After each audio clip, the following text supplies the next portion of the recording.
Karena nama-Mu Tuhan Yesus, kami tidak akan goyah. Kami mendengarkan kebenaran firman-Mu dan izinkan kebenaran firman-Mu berbicara kepada setiap hati kami. Dan izinkan kami dimerdekakan. Sucikan dan kuduskan lidah bibir hamba-Mu. Kuduskan hati pikiran hamba-Mu, kuduskan hati kami semua, supaya layak untuk mendengar kebenaran-Mu. Di dalam nama Tuhan Yesus Kristus, kami berdoa dan mengucap syukur. Haleluya. Amin.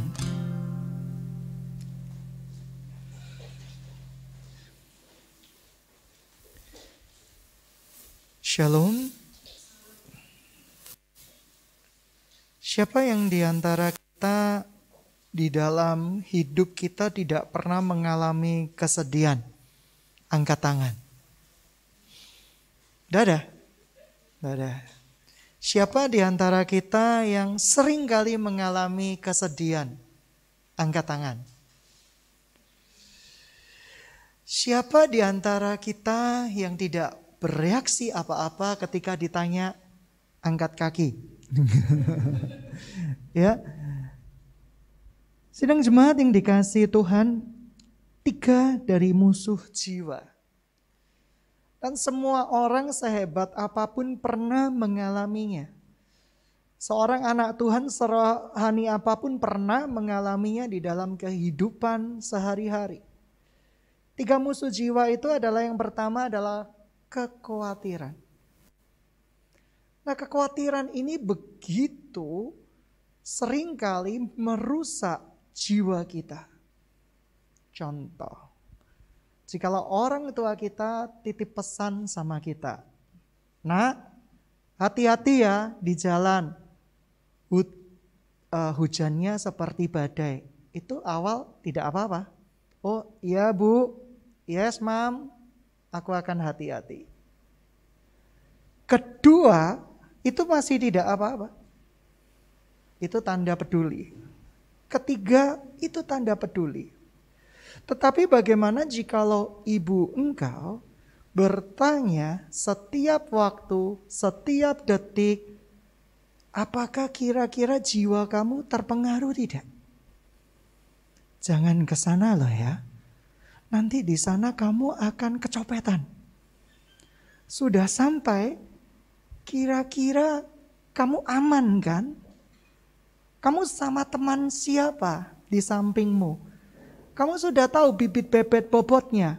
Ya Allah Mama, aku bukan cari jodoh Ma, aku sedang hang sama teman-teman. Gitu ya. Lalu ditelepon lagi, makanannya bergizi tidak yang kamu makan? Kamu makan potato goreng, coba lihat minyaknya. Kira-kira minyaknya pekat, kuning, atau hitam? Kalau hitam, jangan beli. Lalu sepanjang perjalanan Anda ditelepon lagi kira-kira, jangan minum minuman yang bersoda. Itu kalorinya sampai ribuan. Nanti kamu gembul. Nah, kira-kira kalau kamu mendapat inputan seperti itu terus di seluruh hidupmu, di sepanjang hidupmu, kira-kira kamu akan mengalami masalah tidak? Tentu kita akan mengalami masalah. Kita akan menjadi pribadi yang takut, kita akan menjadi pribadi yang tidak bisa mengambil keputusan. Racun di dalam jiwa ini tidak sadar orang Kristen temui. Dan biasanya itu berasal dari masa kecil yang kurang sehat. Pernahkah tanpa alasan yang jelas Anda juga tidak sedang bergumul dengan pacar, tidak sedang bergumul tentang pasangan, tidak sedang bergumul tentang keuangan, pelayanan baik-baik saja, Anda mengalami kecemasan yang begitu dahsyat di dalam jiwamu. Jikalau ada, Anda tidak sendiri. Ketika saya membaca tokoh pahlawan-pahlawan Tuhan, saya terkejut. Begitu banyak pahlawan-pahlawan Tuhan yang bergumul dengan rasa kecewa, rasa khawatir, rasa kekeringan, rasa depresi di seluruh hidupnya, di sepanjang sepanjang hidupnya. Kekristenan, kedekatan kita sama Tuhan tidak akan membuat rasa depresi itu tidak ada di dalam hidup kita. Rasa depresi itu akan selalu ada di dalam hidup kita. Tetapi ada berita baik pada sore hari ini. Ketika kita mau meminum obat daripada jiwa, maka kita akan mendapat kekuatan baru. Apa sih obat dari jiwa kita? Mari kita baca firman Tuhan di dalam Matius 6 ayat 25. Saya bacakan Matius 6 ayat 25. Karena itu aku berkata kepadamu, janganlah khawatir akan hidupmu, apa yang hendak kamu makan, minum, dan jangan khawatir pula akan tubuhmu, apa yang hendak kamu pakai. Bukankah hidup itu lebih penting daripada makan, dan tubuh itu lebih penting daripada pakaian. Sekali lagi bahwa tubuh itu lebih penting dari pakaian, bahwa hidupmu itu lebih berharga daripada makanan dan minuman. 26, pandanglah burung-burung di langit yang tidak menabur, tidak menuai, dan tidak mengumpulkan bekal dalam lumbung, namun diberi makan oleh Bapamu yang di surga. Bukankah kamu jauh melebihi burung-burung itu? Siapakah di antara kamu karena kekhawatirannya dapat menambahkan sehasta saja pada jalan hidupnya? Artinya khawatir tidak akan memberi solusi. Khawatir tidak akan membuat penyelesaian sebuah masalah. Khawatir akan menambah banyak masalah. Dan secara tidak sadar kita menimbun racun jiwa yang pertama, khawatir. Seorang ibu khawatir anaknya besok nikah sama siapa. Punya cucu siapa. Punya cicit siapa. Punya canggah siapa. Keburu dipanggil Tuhan. Ya. Tetapi itu begitu banyak meracuni jiwa anak-anak. Dan tanpa sadar anak-anak itu juga berlaku seperti kekhawatiran dari ibu dan ayahnya. Ada seorang pahlawan Allah yang terkenal, Charles Spurgeon. Dia berkata seperti ini. Bahwa kalau kita nggak menguasai racun jiwa ini, kita akan mengalami begitu banyak permasalahan. Ya, racun jiwa ini bisa menyerang siapa saja, termasuk hamba Tuhan sekalipun. Tetapi ada obat daripada kekhawatiran. Obat daripada kekhawatiran adalah serahkan semua kekhawatiran kita di hadapan Tuhan. Kekhawatiran seorang hamba Tuhan, apakah pelayanan ini tetap aku dipercaya sampai aku tua?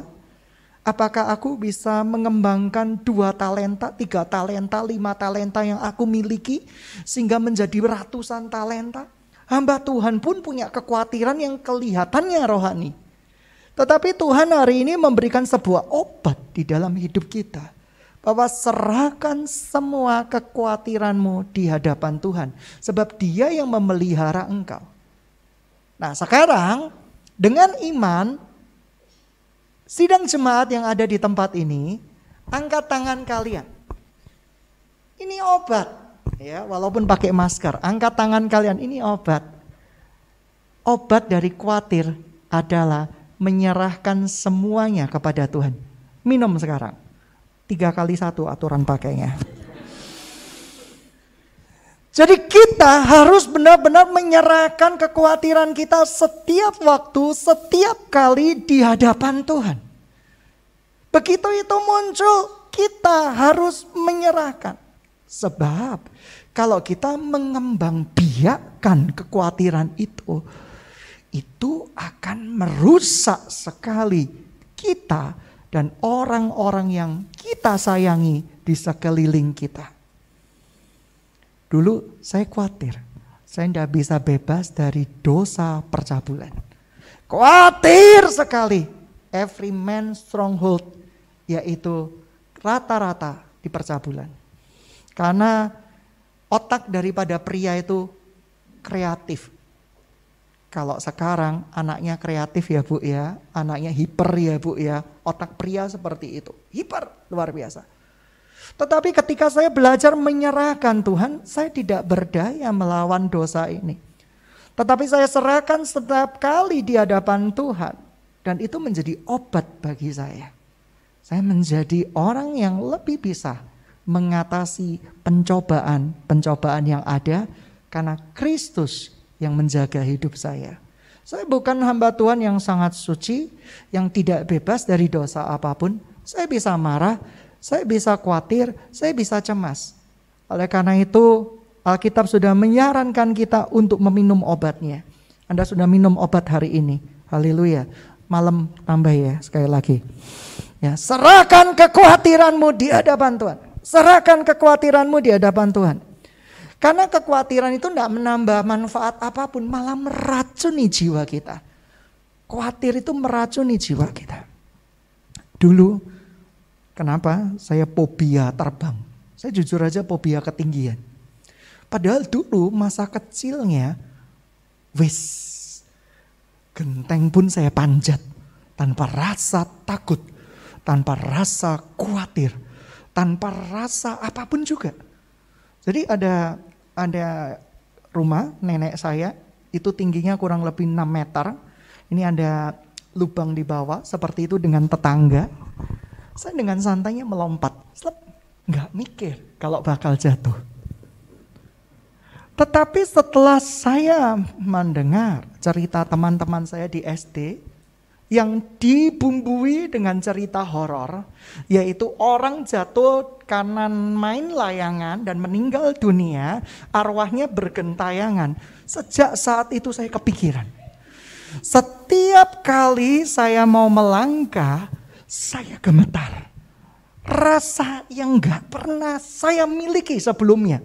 Tiba-tiba itu ada.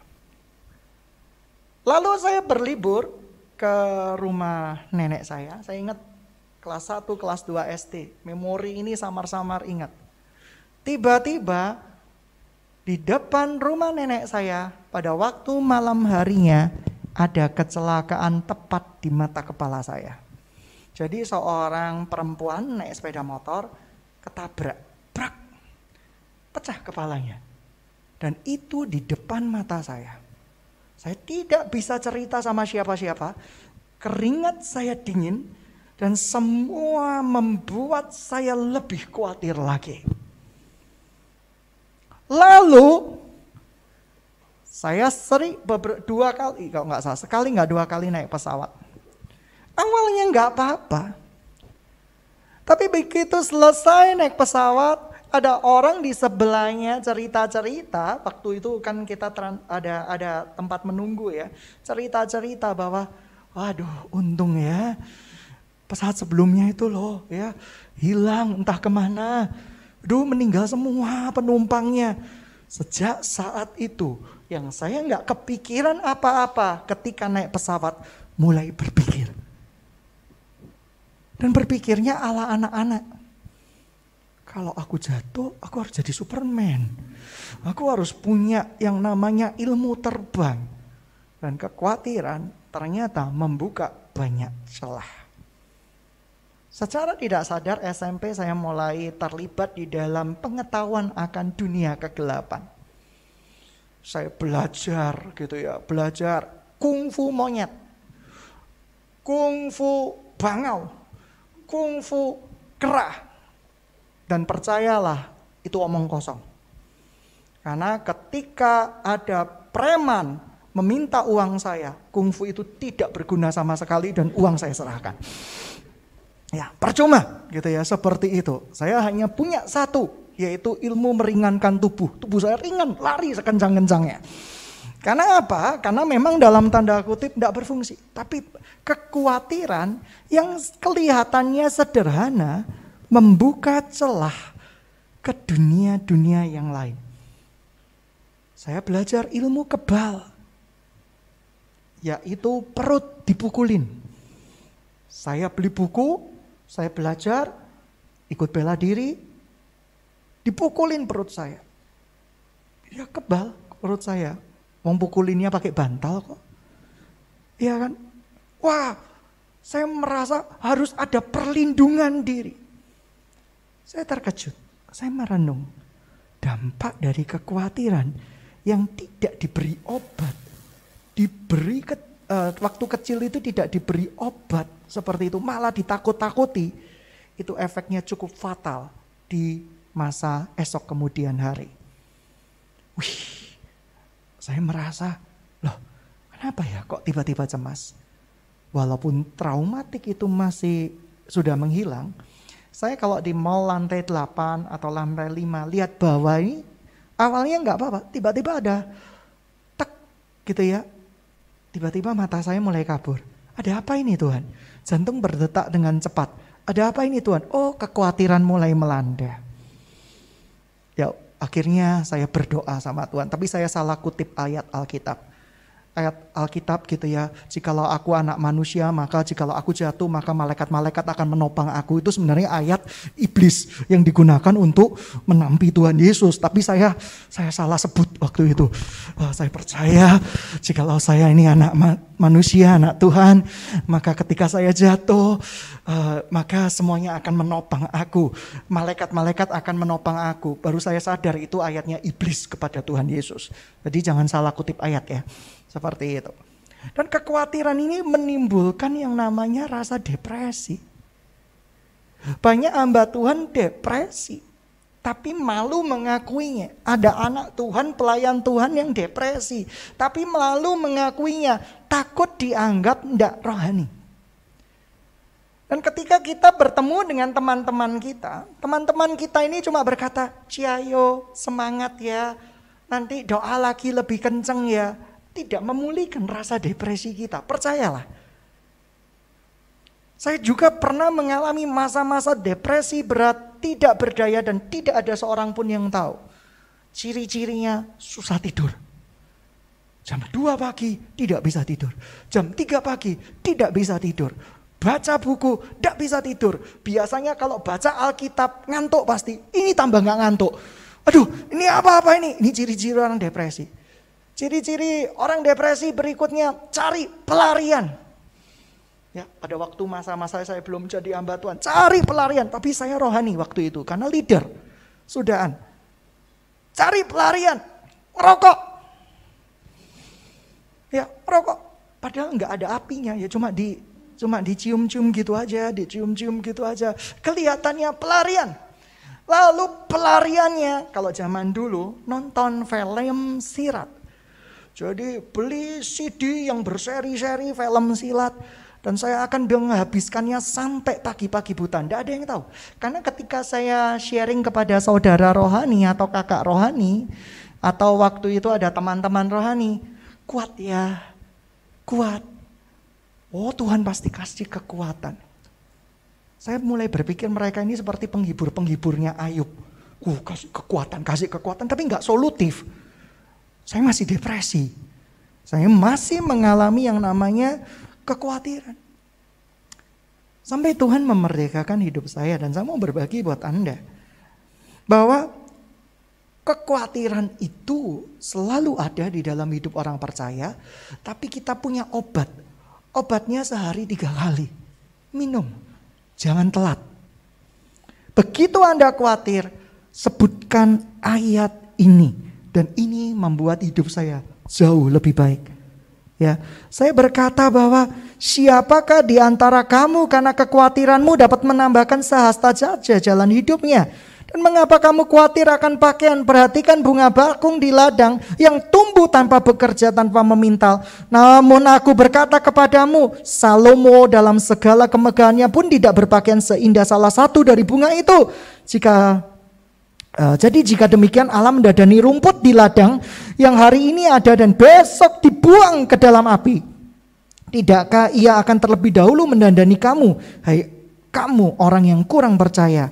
Sebab itu janganlah kamu khawatir dan berkata, apa yang kami makan, apa yang kami minum, apakah yang kami pakai, semua itu dicari bangsa-bangsa yang tidak mengenal Allah.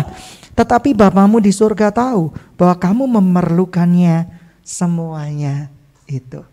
Saya baca ketika saya khawatir belasan tahun yang lalu. Ayat ini kenceng-kenceng. Dulu tidak ada Android, dulu tidak ada handphone yang canggih, saya membacanya, menulisnya di buku catatan kecil. Buku notes warna coklat saya bacakan 3 kali. Begitu saya tidak bisa makan di kos-kosan, saya bacakan ayat ini. Burung di udara aja dipelihara. Gua lelaki tampan pasti dipelihara Tuhan. Haleluya. Awalnya iblis berkata, mana mungkin pemeliharaan Tuhan. Tapi saya kasih tahu, pemeliharaan Tuhan itu unik. Teman saya tiba-tiba satu kos sakit perut. Makanan bebeknya tidak jadi dimakan. Maukah engkau memakannya? Haleluya. Ini anugerah. Haleluya. Ya kan? Haleluya. Tuhan bisa lakukan perkara apapun untuk mengasihi kita. Jadi jangan khawatir. Ketika saya berjalan jauh, tiba-tiba apa yang terjadi? Teman saya menawarkan tumpangan. Enak toh? Zaman dulu ndak ada Grab. Zaman dulu ndak ada Gojek. Tetapi ketika kita mulai khawatir, kita bilang sama Bapa kita di surga. Bapa kita di surga tiba-tiba menyediakan Grab gratis. Dengan mobil yang bagus. Luar, kalau kita menyerahkan kekhawatiran kita di hadapan Tuhan, Ia yang bertanggung jawab atas jiwa kita. Tapi kalau kita berusaha untuk memberikan solusi sendiri atas kekhawatiran kita, kita bertanggung jawab atas diri kita sendiri. Sidang jemaat yang dikasihi Tuhan, masalah selalu ada. Masalahnya, tidak semua orang memandang masalah dengan cara yang baik. Masalahnya di cara pandang kita terhadap masalah. Banyak yang menganggap masalah akhir dari segalanya. Tetapi jikalau cara pandang orang benar, masalah adalah next level. Masalah adalah cara Tuhan membuat kita naik lebih tinggi lagi. Cara pandang yang berbeda mengakibatkan hasil yang berbeda. Dulu Tuhan kasih percayakan saya satu usaha kecil di bidang IT. Masalah ada. Tetapi ketika saya merubah cara pandang saya dan menyerahkan kekhawatiran sama Tuhan, ketika saya mengalami ditipu, diperlakukan tidak adil, saya bisa menganggap ini sebagai tanda saya untuk berhenti. Tetapi setelah saya serahkan kekhawatiran saya di hadapan Tuhan, ini tanda saya harus memenangkan pertandingan. Saya ditipu 2 kali, saya akan memberkati 5 kali. Saya ditipu 6 kali, saya akan memberkati 7 kali. Mau gak mau, Tuhan didik pribadi saya menjadi pribadi yang next level. Sidang jemaat yang dikasihi Tuhan, masalah selalu ada. Cara pandang kita terhadap masalah, itu yang jadi masalah. Ya. Terus berikutnya, racun dari jiwa yang pertama kekhawatiran. Yang kedua, kesepian. Kesepian ini ada 2. Hamba Tuhan pun bisa kesepian. Ngelayani orang, siapa yang ngelayani dirinya? Tidak ada. Bapak pendeta, di kos gua ada hantu. Pagi-pagi buta. Bapak pendeta, aku sakit perut. Ya ke belakang. Bapak pendeta, aku sedang patah hati. Sakitnya itu aku itu tidak bisa atasi. Ya doa. Seperti itu, cari yang lain.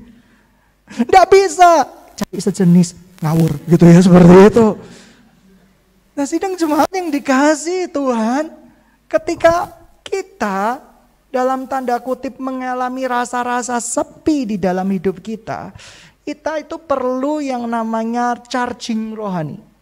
Baterai kita ini akan mudah empty atau kosong, kita ini butuh charging rohani.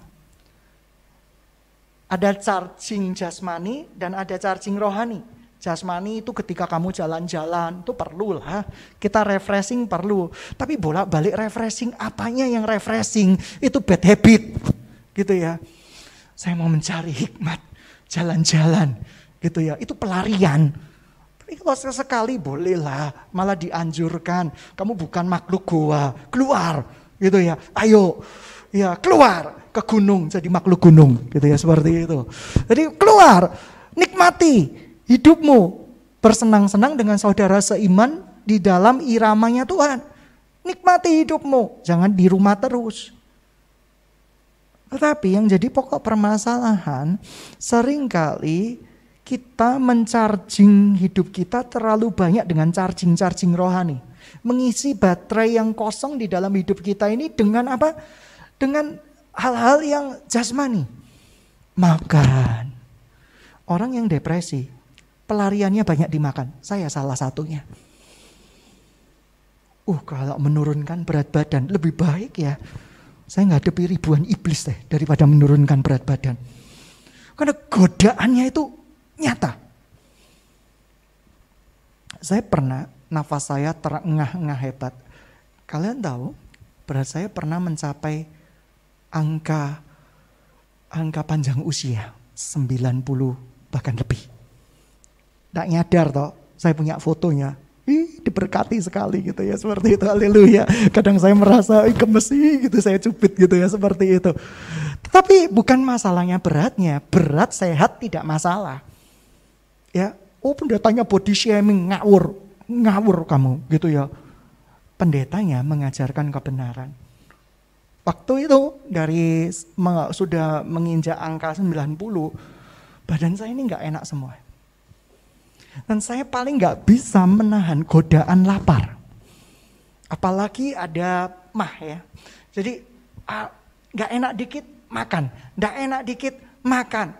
Pergi ke minimarket beli coklat. Saya belajar diet. Bisa gak makan sehari 3 kali. Ngemilnya 20 kali. Buka kulkas beli minuman teh. Buka kulkas beli minuman ringan. Kok beratku gak turun-turun, kok tambah naik. Karena saya punya masalah yang salah dengan itu. Sampai akhirnya saya baru sadar. Makan tidak untuk kebutuhan. Saya disadarkan sederhana sekali. Ketika saya naik mobil butut saya. Tuhan, ada pom bensin. Tiba-tiba Tuhan berbicara. Sederhana sekali. Kamu kenapa ke pom bensin? Entek bensinnya. Ya kan habis bensinnya. Isi full tank. Apa yang terjadi kalau diisi terus? Ya bocor, tidak berguna. Lalu tiba-tiba roh saya berkata, iya ya, kebutuhan makan saya itu ibarat bensin. Dengan tubuh segini, dengan usia segini, saya butuh cuma 5 liter setiap hari. Tetapi saya mengisinya dengan 50 liter. Akibatnya bukan kebaikan yang terjadi, masalah demi masalah yang terjadi. Jadi saya mulai belajar dari sana. Biasanya larinya kesepian tuh makan, depresi gitu ya, seperti itu. Tidak bisa, saya paling gak bisa menolak. Apalagi minuman, tidak bisa. Minuman tuh beli yang big jumbo, kalau bisa 3 large seperti itu. Ya kan, wah, pokoknya yang jumbo-jumbo, pokoknya nambah 1000 seperti itu. Setelah saya bawa rumah baru saya sadar saya sedikit dibohongin. Nambah 1000 itu cuma dapat beberapa tetes. Wadahnya aja yang diperkecil, tapi tingginya di situ. Ya kan tingginya dibuat lebih tinggi, tapi sebenarnya lebarnya lebih, diameternya lebih kecil. Yaitu trik marketing. Tapi saya sering kali tertipu. ST jumbo dengan ST biasa. Pernah Anda percobaan dengan gelas yang sama, ternyata ST jumbo cuma 6.000, cuma 10.000.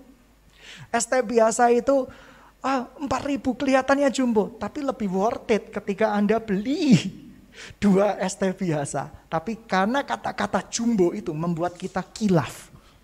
Kita pikir yang jumbo-jumbo itu mimpinya Tuhan. Karena anak-anak sidang jemaat dikasih Tuhan, kita ini anak-anaknya Tuhan. Bukan sapi-sapi yang dipersembahkan untuk kemuliaan nama Tuhan. Yang sehingga memang perlu dibesarkan, diambil lemaknya. Iya kan? Jadi jangan ada yang merohanikan bahwa haleluya, aku ini adalah sapi untuk kemuliaan nama Tuhan. Lemak-lemakku ini untuk kemuliaan nama Tuhan. Ngawur gitu ya, seperti itu. Jadi racun daripada jiwa, yang pertama kekhawatiran, yang kedua kesepian. Kesepian itu depresi. Ya. Depresi. Orang depresi tidak bisa melakukan hal-hal yang hebat untuk kemurahan nama Tuhan, kemuliaan nama Tuhan. Tidak bisa. Orang depresi itu tidak menyadari dirinya depresi, tapi orang lain di sekitarnya merasa bahwa kita sudah berubah. Dan kita dinasehati, itu juga nggak akan bisa solutif ketika nasihat-nasihat itu seperti penasihat-penasihat Ayub. Pokoknya kamu gini, kamu mungkin buat dosa paling. Iya kan? Mungkin nenek moyangmu buat dosa paling. Jangan gitu, doa lebih kenceng, doa lebih kenceng. Nah, kita perlu obat. Obat daripada depresi adalah charging rohani. Nah, bagaimana karena kita mencharging rohani kita? Cari hal-hal tertentu di sekitar Anda yang membuat Anda disegarkan kembali untuk nama Tuhan. Saya biasanya menyanyi sambil minum kopi yang low fat. Saya suka minum kopi, tapi sekarang saya nggak terlalu berani karena kafein. Saya menyanyi, memuji, memuliakan nama Tuhan. Itu charging rohani saya. Charging rohani saya adalah mendengarkan kebenaran firman Tuhan. Alkitab suara. Yesus pergi ke danau Galilea. Iya kan, kalau saya baca sendiri kan, aduh capek Tuhan. Suara. Itu charging rohani saya. Charging rohani saya apa? Mendengarkan kisah-kisah kebangunan rohani. Charging rohani saya. Mendengarkan Tuhan bisa pakai siapapun. Itu charging rohani saya. Dan ketika kita depresi mulai melanda, hati-hati, bateraimu sudah habis, kamu perlu di-charger rohani. Ya, minum. Angkat tangan sekarang. Ini obat, minum lagi ya. Nih, obat kesepian tak minum. Jasmani boleh nggak charger jasmani? Boleh, tapi nggak berlebihan. Pelihara kucing, pelihara anjing, pelihara macan, pelihara buaya, pelihara ikan paus, boleh. Tapi jangan berlebihan. Ya, rumahmu bukan kebun binatang. Nah, itu boleh. Punya jasmani perlu penghiburan. Kadang kalau kita melihara anjing satu, dia kan sahabat manusia, bisa membuat kita tenang. Boleh, nggak apa-apa. Kamu pelihara kucing bisa buat kita tenang. Kalau kamu melihara terlalu banyak, hatimu yang tidak tenang. Iya kan? Ketika kamu mau berdoa, gitu seperti itu, kacau, terjadi banyak kekacauan. Seperti ketika memuji Tuhan, anjingmu melolong, gitu ya. Anda pikir ini jungle gitu ya, seperti itu. Jadi jar saja, batas wajar saja. Charger jasmani ini perlu di-charger. Tuhan Yesus ketika tubuhnya capek, dia keluar dari kerumunan, dia pergi berdoa. Itu charger buat jasmaninya Tuhan Yesus dan rohaninya Tuhan Yesus. Semua orang punya cara charger biasa. Jadi ada satu orang yang charger rohaninya itu curhat sama teman. Tapi curhatnya membangun sekali. Gimana kabarmu? Telepon-teleponan seperti itu. Dan itu charger rohaninya dia. Oke, itu boleh. Itu sah-sah saja. Ya. Jadi racun daripada jiwa yang pertama adalah kekhawatiran, yang kedua kesepian, yaitu depresi. Yang ketiga adalah ketidakberdayaan. Pernah enggak Anda menutupi kelemahan-kelemahan Anda dengan sok kuat? Oh, aku kuat, aku bisa seperti ini. Tetapi semakin Anda menutupi kelemahan Anda dengan mengupgrade diri Anda lebih tinggi daripada yang Anda sebenarnya ada, Anda sebenarnya menipu diri Anda sendiri. Alkitab mengatakan, baiklah yang lemah berkata, aku kuat. Artinya apa? Artinya gini, let the weak say I am strong. Artinya akui dulu kamu lemah. Akui dulu kamu gak berdaya. Akui dulu sebenarnya kamu gak bisa apa-apa. Setelah kamu akui, kamu berkata, di dalam Tuhan, aku kuat kembali. Di dalam Tuhan, aku kuat kembali. Let the weak say I am strong in Christ Jesus. Oh, luar biasa. Dulu itu saya gak pandai berkata-kata loh. Saya karang kelebihan kata-kata. Dulu saya pendendam loh. Sekarang gak dendam. Kalau saya marah sederhana. Seperti Bapa di surga kalau marah. Kalau Bapa di surga marah kepada saya, tidak setuju dengan perbuatan anaknya. Kadang Tuhan melatih anak-anaknya bangsa Israel itu tidak dengan firman. Tapi dengan mendiamkan mereka. Anak-anak saya kalau saya marah saya diamkan. Ada yang peka, ada yang gak peka. Ya kan? Yang gak peka biasanya yang kecil, gak peka sekali. Kok diam? Kenapa? Gitu ya, sorry, gak peka. Gitu ya. Gitu ya, sakit gigi ya. Seperti itu. Ketika Tuhan sedang mendiamkan engkau, artinya Tuhan sedang melatih kita introspeksi apa yang salah dengan kita. Tapi Tuhan tidak akan mendiamkan umatnya selama-lamanya. Seorang ayah yang sehat, dia gak akan membiarkan anaknya tidak dikasih tahu. Saya selalu kasih tahu anak saya. Tadi papa marah, papa diam, karena kamu seperti ini, seperti ini. Tidak dibiarkan bertahun-tahun cari jawaban, kunci jawaban. Kenapa ya papaku marah? Itu merusak jiwa anak. Nah oleh karena itu, kita harus betul-betul tahu ketika Tuhan mendiamkan kita, artinya kita belajar introspeksi diri. Ada yang salah nggak dengan pelayanan kita? Ada yang salah nggak dengan hidup kita? Ada yang salah nggak dengan apa yang terjadi di dalam hidup kita? Nah, teman-teman yang dikasihi Tuhan, ketidakberdayaan ini obatnya apa? Obat daripada ketidakberdayaan ini sederhana. Ya, seperti itu. Mari kita baca kebenaran firman Tuhan.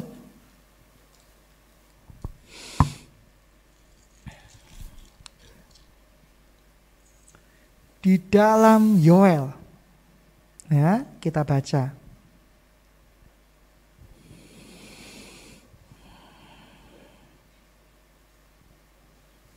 Yoel 2.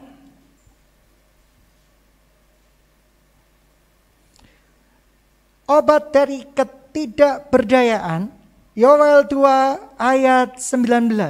Tuhan menjawab, katanya kepada umatnya, sesungguhnya aku akan mengirimkan kepadamu gandum, anggur, minyak, dan kamu akan kenyang memakannya.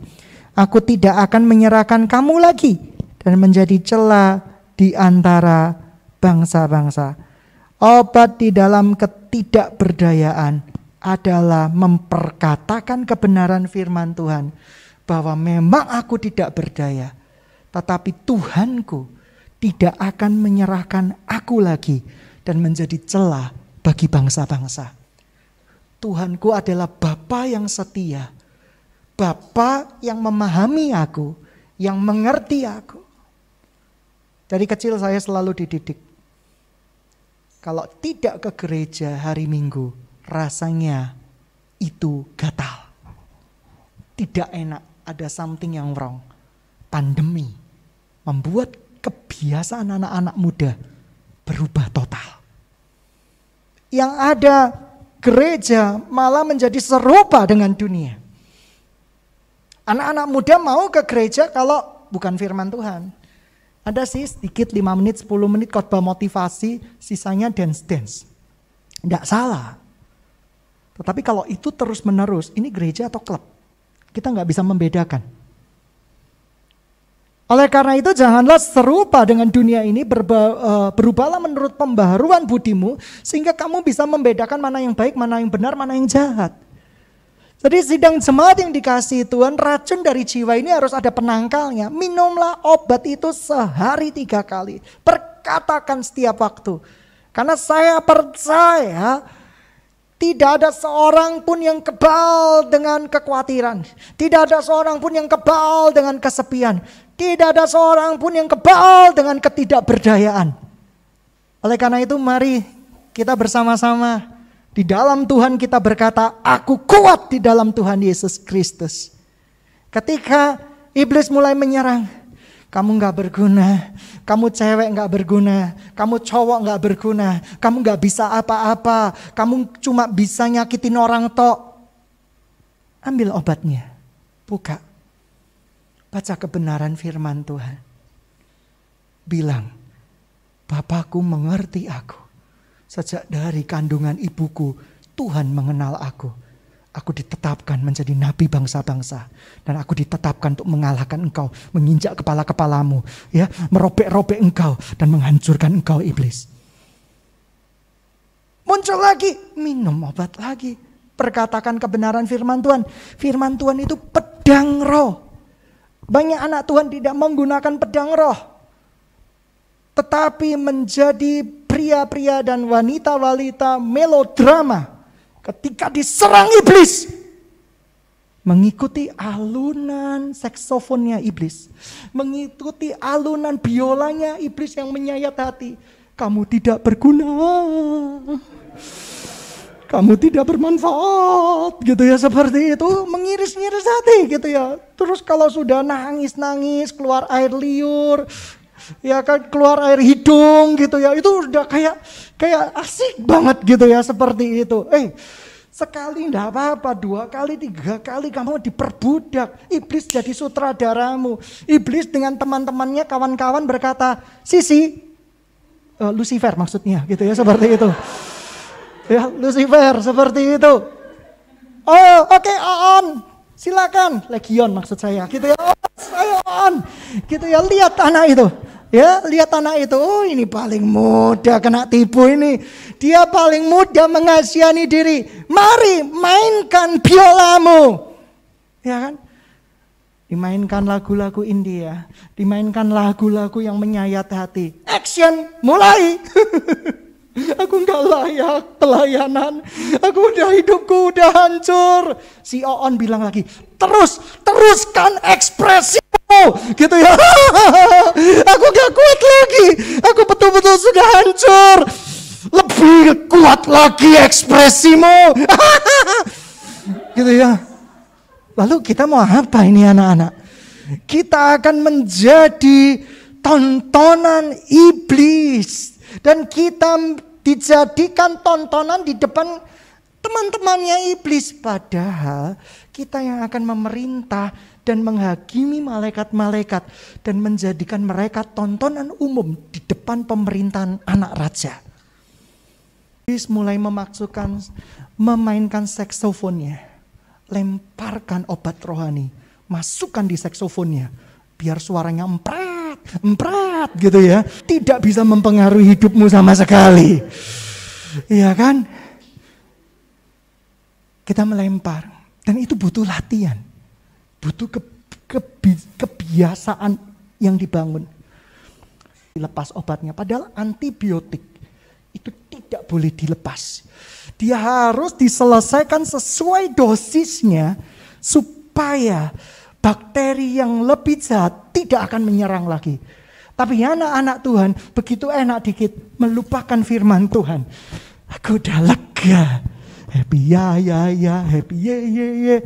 Tapi lupa sudahan. Dia tidak meneruskan obat itu sampai habis. Akhirnya apa? Yang lebih jahat, lebih kuat itu ada lagi. Ya ampun, kayak khotbah sekolah minggu saya hari ini gitu ya, seperti itu. Bercanda. Tapi kita dari hal-hal dasar, kita memahami kasih Tuhan. Anak-anak yang dikasih Tuhan, sidang jemaat yang dikasih Tuhan, saya percaya kalau kita setia, Tuhan tidak akan permalukan kita. Saya percaya walaupun begitu banyak pemuda-pemuda dari tempat lain yang mengundurkan diri. Walaupun begitu banyak remaja-remaja yang tidak peduli lagi dengan kebenaran firman Tuhan. Karena terlena dengan ibadah-ibadah online. Tapi saya percaya di tempat ini Tuhan akan bangkitkan generasi di akhir zaman. Pahlawan-pahlawan yang gagah perkasa. Pahlawan-pahlawan yang berkata, aku memang lemah, tapi aku kuat bersama dengan Kristus Yesus. Aku memang gak berdaya, tapi Tuhan yang memberikan kekuatan padaku. Saya percaya kita menanti lahirnya generasi itu. Generasi yang berpegang teguh kepada kebenaran firman Tuhan. Generasi yang mengatakan kepada dunia dan tipu dayanya nyala. Generasi yang tidak meniru gaya-gaya dunia untuk memberitakan perkabaran Injil. Karena kebenaran Tuhan lebih daripada cukup. Kasih dan anugerah Tuhan lebih daripada cukup. Musuh daripada jiwa adalah 3 tadi. Obat dari jiwa, makanlah sehari 3 kali. Kalau tidak, kamu gangguan jiwa. Saya serius.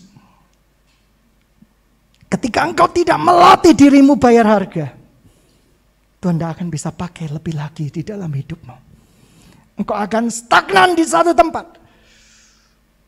Anda melayani di tempat ini bayar harga. Pagi sudah melayani, sore melayani. Saya percaya itu akan diperhitungkan di dalam kirbat Tuhan. Dan Tuhan tidak akan membiarkannya sia-sia. Kau berkata, aku cuma bisa melayani seperti ini. Anda salah. 1 detik pelayanan pun. 1 hal di dalam hatimu untuk memberi saja. Tuhan sudah mengenal. Bukankah Tuhan mengerti perbuatan tangannya? Berhenti khawatir. Belajar percaya sama Tuhan. Saya tidak mau menjadi penghibur-penghibur Ayub.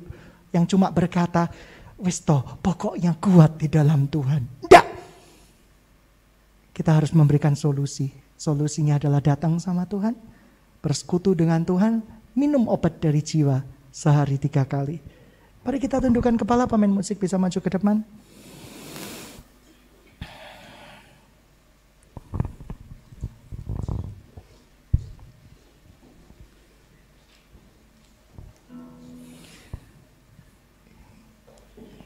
Kami percaya Tuhan. Sidang jemaat, kita persiapkan diri bersama-sama untuk perjamuan suci. Yang lemah dikuatkan, yang miskin diperkaya, yang buta pun melihat. Semua Dia buat bagiku. Yang lemah, yang lemah dikuatkan, yang miskin diperkaya, yang buta pun melihat. Semua Dia buat bagiku. Mari kita bangkit berdiri bersama sekali lagi. Yang lemah dikuatkan, yang lemah dikuatkan, yang miskin diperkaya, yang buta pun melihat. Semua buat bagiku. Hosana, Hosana.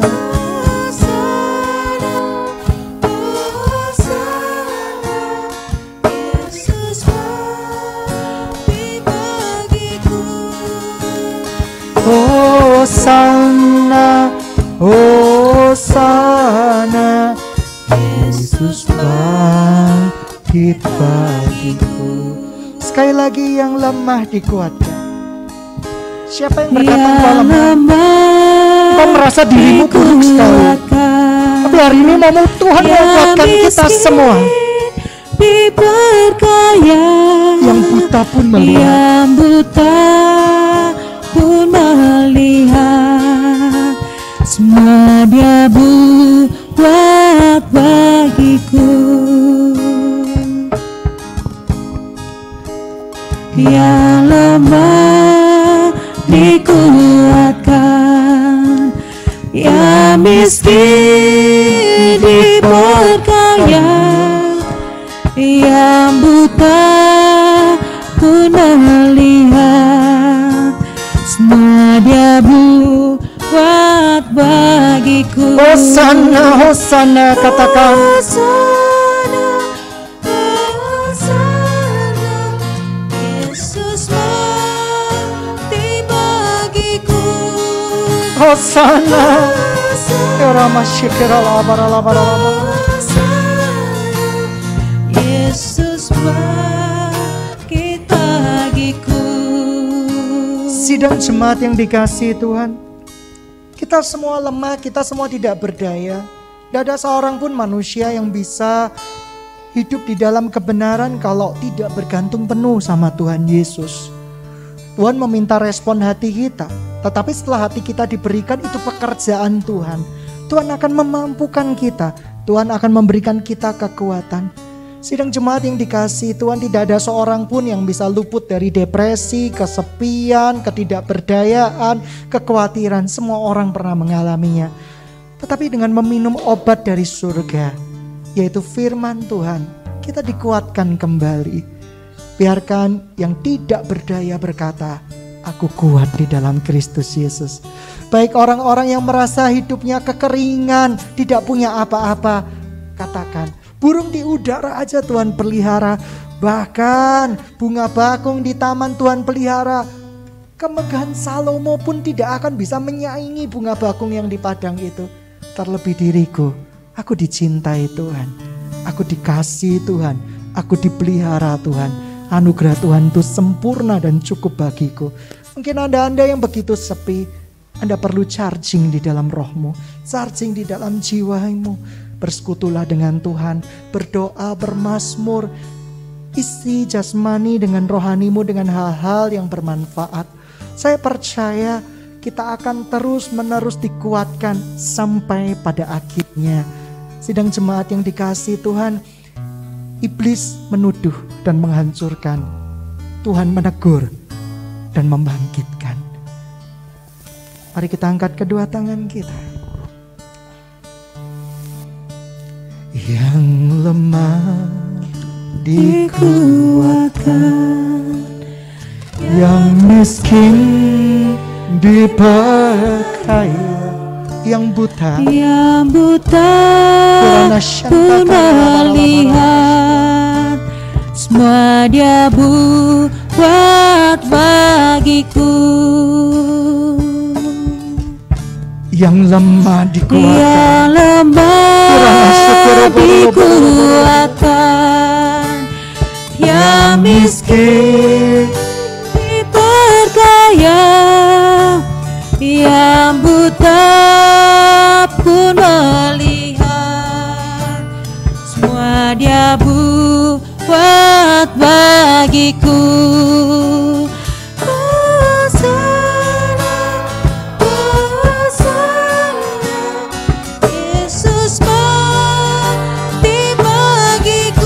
Hosana, Hosana.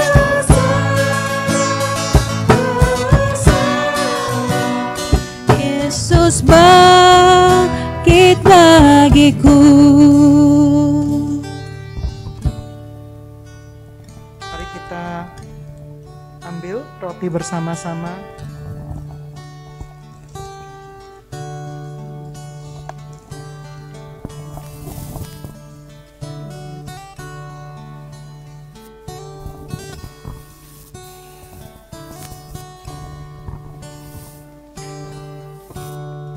Yarana shikirana sokorono syakaran masih.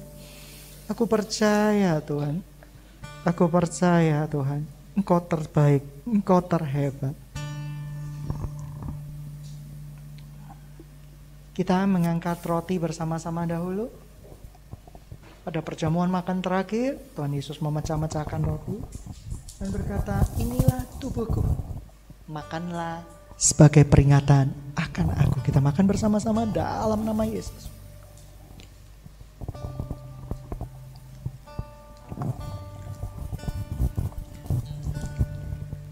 Kita angkat cawan yang berisi anggur. Kami percaya Tuhan, darah-Mu sucikan kami, bebaskan kami dari semua bahaya dosa, akibat dosa. Bukankah cawan ini adalah cawan pengucapan syukur? Mari kita minum bersama-sama sebagai memperingati kematian Kristus di kayu salib. Dalam nama Tuhan Yesus Kristus.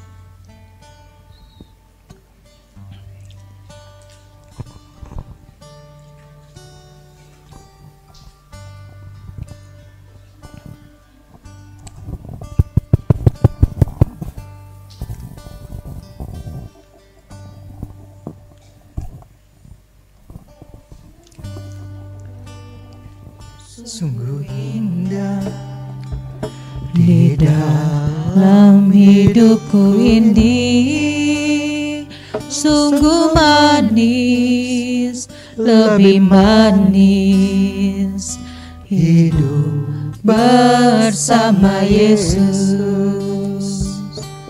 Yesus, nama Yesus, pujilah Dia, kasih-Nya kepada saya sampai selama-lamanya. kasih Sungguh indah di dalam hidupku ini, sungguh manis, lebih manis hidup bersama Yesus. Yesus, nama Yesus, pujilah Dia, kasih-Nya kepada saya sampai selama-lamanya. Yesus, nama Yesus. Yesus, nama Yesus, pujilah Dia, kasih-Nya kepada saya sampai selama-lamanya. Kasih Yesus sungguh indah. Kasih Yesus sungguh indah di dalam hidupku ini, Tuhan. Lebih manis hidup bersama Tuhan Yesus. Bersama Yesus. Yesus, nama Yesus, pujilah Dia, kasih-Nya kepada saya sampai selama-lamanya. Yesus, Yesus, nama Yesus, pujilah Dia, kasih-Nya kepada saya sampai selama-lamanya. selama-lamanya. Sekali lagi, Yesus, nama Yesus. Yesus, nama Yesus, pujilah Dia, kasih-Nya kepada saya Sampai selama-lamanya. oh, Kasih-Nya kepada saya sampai selama-lamanya.